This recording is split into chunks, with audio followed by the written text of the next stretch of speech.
अस्सलाम वालेकुम स्टूडेंट्स।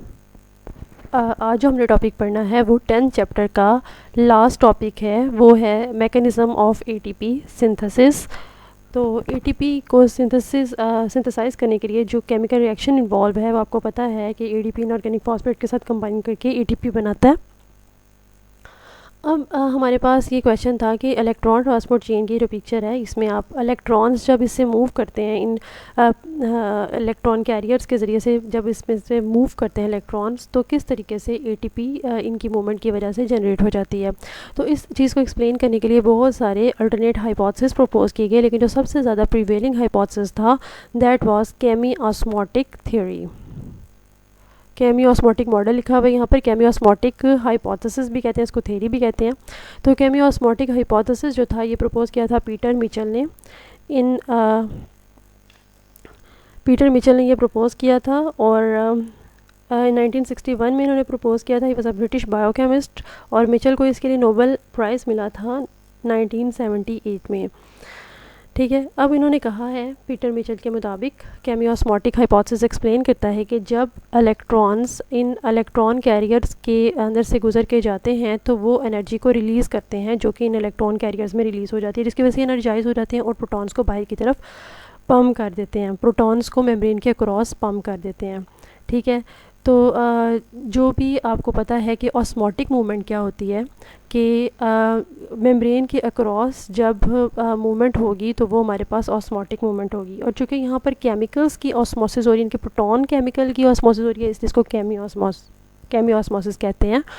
ठीक है, अब देखें हमारे पास ये जब एनर्जाइज हो गया तो इसने प्रोटॉन्स को बाहर की तरफ पंप कर दिया। ठीक है ना, अब प्रोटॉन्स की कंसंट्रेशन चूँकि बाहर प्रोटॉन पंप हुए हैं, लिहाजा यहाँ पे प्रोटॉन की कंसंट्रेशन ज़्यादा हो जाएगी और अंदर प्रोटॉन्स की कंसंट्रेशन कम हो जाएगी। ठीक है, तो बाहर का एनवायरनमेंट ज़्यादा एसिडिक हो जाएगा जबकि अंदर का एनवायरनमेंट हमारे पास लेस एसिडिक होगा। तो पीएच का डिफरेंस आ जाएगा बाहर और अंदर की तरफ, तो पीएच ग्रेडियंट इस्टेब्लिश हो जाएगा और इस पीएच ग्रेडियंट के इस्टेब्लिश होने की वजह से डिफरेंस इन इलेक्ट्रिक पोटेंशियल आ जाएगा, क्योंकि इलेक्ट्रिक चार्जेस का डिफरेंस होता है प्रोटॉन्स की वजह से होता है। तो हमारे पास इलेक्ट्रिक चार्ज का डिफरेंस भी आ जाएगा, बाहर जो है ज़्यादा पॉजिटिव चार्ज इस्टेब्लिश हो जाएगा और अंदर नेगेटिव चार्ज होगा, तो हमारे पास इलेक्ट्रिक पोटेंशियल भी प्रोड्यूस हो जाएगा। जब इलेक्ट्रिक पोटेंशियल बाहर प्रोड्यूस हो जाएगा तो इसकी वजह से हम इसे कहते हैं कि ये प्रोटॉन मोटिव फोर्स है। ठीक है ना, प्रोटॉन्स इकट्ठे हो गए यहाँ पर। ये जो प्रोटॉन्स का इकट्ठा होना है ये एक फ़ोर्स की फॉर्म में है, इसको हम प्रोटॉन मोटिव फोर्स कहते हैं। और ये फ़ोर्स जो है ये हमारे पास एक बैटरी की तरह है कि इस फ़ोर्स को इस्तेमाल करके कोई भी काम किया जा सकता है, एनर्जी प्रोड्यूस की जा सकती है। ठीक है, तो हमारे पास प्रोटॉन मोटिव फोर्स जो है इसको ये क्यों है, because of the electric potential की वजह से यहाँ पर प्रोटॉन मोटिव फोर्स जनरेट हो गई है, प्रोटॉन्स की फ़ोर्स जो है वो जनरेट हो गई है। अब प्रोटॉन्स जो हैं, प्रोटॉन मोटिव फोर्स की वजह से प्रोटॉन जो है जब इसमें से गुजरेंगे तो एटीपी प्रोड्यूस होगी। प्रोटॉन्स का यहाँ पर जमा हो जाना और इनके अंदर एनर्जी का ये इन प्रोटॉन्स की वजह से जो फोर्स है, जो एनर्जी जनरेट हुई है, ये एनर्जी कंजर्वेशन स्टेप है। ये पहला एनर्जी कंजर्वेशन स्टेप है, यानी कि एनर्जी को यहाँ पर प्रोटॉन मोटिव फोर्स की फॉर्म में स्टोर कर लिया गया है। उसके बाद जब प्रोटॉन्स यहाँ से गुजरेंगे तो फिर जो ही दोबारा से री एंटर होंगे अंदर वाली साइड पर, क्योंकि वो यहाँ से ही गुजर गए, यहाँ से ही मूव किए थे, अब दोबारा से जब री एंटर होंगे तो अब दोबारा से एनर्जी प्रोड्यूस हो जाएगी। यहाँ पर एडीपी, ये वाला रिएक्शन होगा, एडीपी और इनऑर्गेनिक फॉस्फेट आप इसमें कंबाइन करेंगे और एटीपी बन जाएगी। तो ये हमारे पास सेकंड एनर्जी कंजर्वेशन स्टेप है। यहाँ पर इन्होंने यही बताया है कि केमी ऑस्मोटिक को एक्सप्लेन किया है। केमी ऑस्मोटिक का क्या मतलब है आपको मैंने बता दिया है। प्रोटॉन मोटिव फोर्स क्या होती है, यहाँ पर इन्होंने तो इसको एक्सप्लेन किया है कि transfer of protons through a proton pump generate electrochemical gradient of proton called proton motive force. यानी कि इन्होंने इस कैरियर को कहा है कि ये एक प्रोटॉन पंप है और इसके ज़रिए से प्रोटॉन जब बाहर की तरफ गए हैं तो यहाँ पर इलेक्ट्रोकेमिकल ग्रेडियंट बन गया है और ये इलेक्ट्रोकेमिकल ग्रेडियंट ने एक फ़ोर्स जनरेट कर दिया है जो कि प्रोटॉन्स की वजह से फोर्स है, लिहाजा इसको प्रोटॉन मोटिव फोर्स कह रहे हैं। और एक बैटरी के तौर पर काम करती है क्योंकि इससे कोई भी वर्क हो सकता है, इससे एनर्जी प्रोड्यूस हो सकती है। देन हमारी बुक में जो पिक्चर बनी हुई है वो ये पिक्चर है, और इस पिक्चर में इन्होंने क्या दिखाया है कि यहाँ पर इन्होंने ये बैक्टीरिया की प्लाज्मा मेम्ब्रेन दिखाई है, और इसमें ये सारी इलेक्ट्रॉन ट्रांसपोर्ट चेन हो रही है। यहाँ पर NADH2 जो है स्टार्ट में इस्तेमाल होता है वो यूज़ हो रहा है, और इसमें क्या नज़र आ रहा है कि प्रोटॉन्स जो हैं अक्रॉस द मेम्ब्रेन आउटसाइड जो है पम्प कर दिए गए हैं। अब जब प्रोटॉन्स बाहर पम्प कर दिए गए हैं तो इसके नतीजे में बाहर ये भी बाहर वाली सरफेस है, बाहर क्या होगा, इलेक्ट्रिक पोटेंशियल ज़्यादा हो गया और अंदर इलेक्ट्रिक पोटेंशियल कम है। यहाँ पर प्रोटॉन मोटिव फोर्स जनरेट हो गई है, जिसकी वजह से अब प्रोटॉन्स जो हैं जब इस ATP सिंथेटेज से गुजरेंगे, ATP सिंथेटेज को आप ये भी कह सकते हैं, दिस इज़ एडिनोसिन ट्राईफॉस्फेटेज भी कह सकते हैं इसको। जब इसमें से प्रोटॉन्स जब गुजरेंगे तो फिर यहाँ पर ये रिएक्शन होगा, ADP इनऑर्गेनिक फॉस्फेट से कंबाइन करेगी और ATP बन जाएगी। ठीक है स्टूडेंट्स, यहाँ पर हमारे पास ये चैप्टर कंप्लीट हो जाता है। ओके स्टूडेंट्स, अब हमने नेक्स्ट चैप्टर स्टार्ट करना है, 11 chapter utilization of energy in biosynthetic processes. ठीक है, जो प्रीवियस चैप्टर हमने पढ़ा था उसमें हमने ये देखा था कि एनर्जी को किस तरह प्रोड्यूस किया जाएगा, किस तरह ATP प्रोड्यूस होती है, जिसमें हमने इलेक्ट्रॉन ट्रांसपोर्ट चेन पढ़ी थी। अब हमने देखना है कि एनर्जी को यूटिलाइज़ किस तरह किया जाता है बायोसिंथेटिक प्रोसेसेस में, यानी कि जब कोई चीज़ बनानी हो बैक्टीरिया ने सेल में तो वो ATP को कैसे इस्तेमाल करेगा, एनर्जी को कैसे यूज़ करेगा। ठीक है, तो यहाँ पर इन्होंने बताया है कि एक्सरगोनिक रिएक्शन और एंडरगोनिक रिएक्शन दोनों को आपस में जोड़ने के लिए हमें ATP की ज़रूरत है, जो कि एक हाईली एनर्जाइज्ड मॉलिक्यूल है, हाई एनर्जी कंपाउंड है, और ये क्या करता है, ये एनर्जी का ट्रांसफ़र करता है। ठीक है ना। अब आप यहाँ पर देखें कि हमारे पास ये है एक्सरगोनिक रिएक्शन, जो कि अपने अंदर से एनर्जी को रिलीज़ करता है, यानी कि इस एक्सरगोनिक रिएक्शन के नतीजे में ये क्या बनी है, ATP। एक्सरगोनिक रिएक्शन हमारे पास क्या है, ये ग्लूकोज जब ब्रेक हो रहा है, कोई भी कैटाबॉलिक रिएक्शन जो है उसके नतीजे में एनर्जी रिलीज़ होगी, वो एक्सरगोनिक रिएक्शन होगा, जिस तरह के हमने ये सारे कैटाबॉलिज्म वाले रिएक्शन देखे थे। ठीक है, जब इसे एनर्जी रिलीज़ होगी उसके बाद ये एनर्जी जो है, कोई भी आपके पास एनाबॉलिक रिएक्शन हो जिसमें अपने ATP को यूज़ करना है, तो वो हमारे पास एंडरगोनिक रिएक्शन होगा, बिकॉज उसमें ATP की ज़रूरत होती है। ठीक है, उसमें बॉन्ड्स बनाने होते हैं और एनर्जी चाहिए होती है।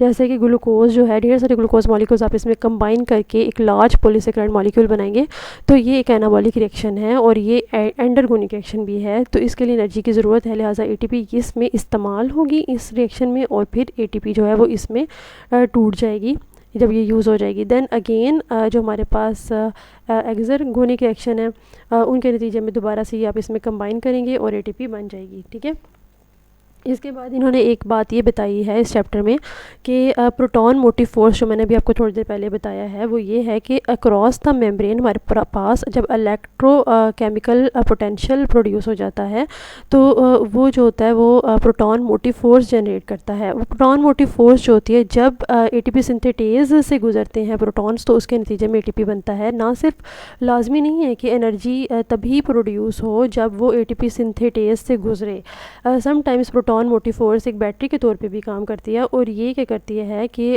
जब बैक्टीरियल फ्लैजेला की बेस से प्रोटॉन्स जब गुजरते हैं, यहाँ पर ये फ्लैजेला है बैक्टीरिया का, जब उसकी बेस से ये प्रोटॉन्स गुजरेंगे तो ये प्रोटॉन मोटिव फोर्स जो है इस फ्लैजेला की रोटरी मूवमेंट करवाएगी, यानी कि फ्लैजेला अपनी घूमेगा, विप लाइक मूवमेंट शो करेगा। और नेक्स्ट हमारा टॉपिक है utilization of energy in non biosynthetic reactions. ठीक है, अब हमारे पास ये है कि ATP जो होती है ना, उस जो प्रोड्यूस हुई, अब वो किस तरह इस्तेमाल होती है बैक्टीरिया में। ठीक है, तो बहुत सारी जो ATP होती है ना, वो नए सेल के कंपोनेंट्स बनाने में इस्तेमाल हो जाती है। ठीक है, अब नया सेल का कंपोनेंट क्या है कि जब सेल ग्रो कर रहा है तो उसको अपने नए प्रोटीन्स चाहिए होंगे, नए न्यूक्लिक एसिड्स चाहिए होंगे, नई प्लाज्मा मेम्ब्रेन चाहिए होगी। उसका जब साइज़ बढ़ा है तो उसको मज़ीद प्लाज्मा मेम्ब्रेन बनानी है, तो इन सब को बनाने के लिए उसको एनर्जी चाहिए। ठीक है, इसके अलावा सेल जो होता है ना, वो इंक्लूजन ग्रेन्यूल्स में एनर्जी को स्टोर कर लेता है।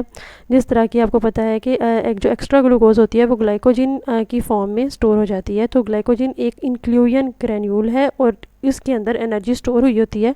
जब ग्लाइकोजिन की ब्रेकडाउन होती है तो इससे एनर्जी रिलीज़ होती है। इसी तरह पोली बीटा हाइड्रोक्सी ब्यूटारेट भी एक इंक्लूजन ग्रेन्यूल है, और इसके अंदर फैट्स जो होते हैं वो इकट्ठे हुए होते हैं, और ये भी हमारे पास एनर्जी रिज़र्व के तौर पर ग्रैन्यूल सेल के अंदर मौजूद होता है। ठीक है, इसी तरह हमारे पास दूसरे कुछ कुछ अब इसके अलावा एटीपी हमें और कहाँ कहाँ पर चाहिए।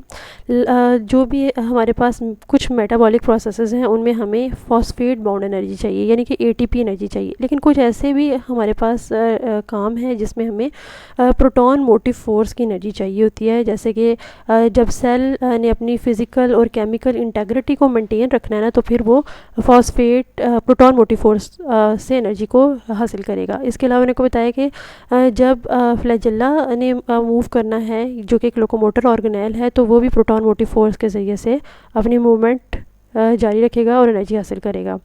इसके अलावा जो बैक्टीरियल सेल होता है उससे उसके अंदर और बाहर जो आयंस और मॉलिक्यूल्स की ट्रांसपोर्ट होती है उसकी प्लाज्मा मेम्ब्रेन के ज़रिए से, वो भी प्रोटॉन मोटिव फोर्स से एनर्जी लेकर होती है।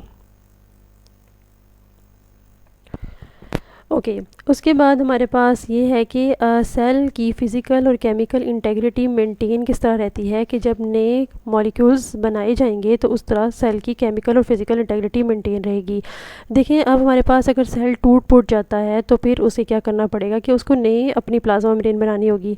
तो वो किस तरीके से करेगी कि वो नए मैक्रो मॉलिक्यूल्स बनाएगी, यानी कि प्रोटीन एक मैक्रो मॉलिक्यूल है, लिपिड बनाएगी, तो उस तरीके से उसकी फ़िज़िकल इंटेग्रिटी मेंटेन रहेगी। इसी तरह नए न्यूक्लिक एसिड्स और प्रोटीन्स बनना और पुरानों का टूटना, इन सब के लिए भी एनर्जी की ज़रूरत होती है। ठीक है, उसके अलावा अगर हमारे पास बैक्टीरिया में जितनी ज़्यादा एटीपी इस्तेमाल हो रही है उतनी ही उसकी एटीपी की रिक्वायरमेंट ज़्यादा होगी। ठीक है ना, जितना ज़्यादा एटीपी का इस्तेमाल हो रहा है उसके अंदर एनर्जी ख़त्म हो रही है, उतनी ही ज़्यादा उसको फिर और एनर्जी चाहिए होगी अपने इन्वायरमेंट से। ओके स्टूडेंट्स, नेक्स्ट जो हमने पढ़ना है दैट इज़ बैक्टीरियल मोटिलिटी।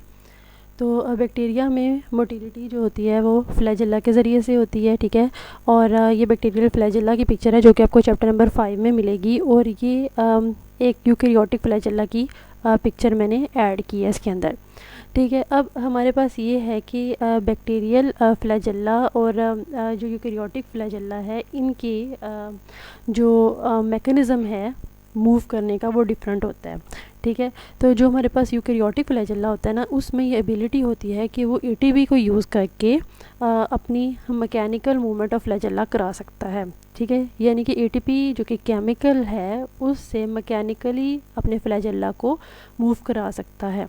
ठीक है, यानी कि ये केमिकल एनर्जी को मैकेनिकल एनर्जी में कन्वर्ट कर सकता है। इसके पास ऐसी मशीनरी है जो कि इसको इसमें कन्वर्ट कर सकती है। अब इसके पास कौन सी मशीनरी होती है ये बताती हूँ। इसके पास यहाँ पर इसका क्रॉस सेक्शन करके इन्होंने दिखाया है, तो इसके पास यहाँ पर ये डाइनिन आर्म्स होते हैं, इनके अंदर एटीपीएज एक्टिविटी होती है जो कि एटीपी को तोड़ के एनर्जी को यूटिलाइज़ करेगी ताकि फ्लैजेला जो है वो मैकेनिकली मूव कर सके।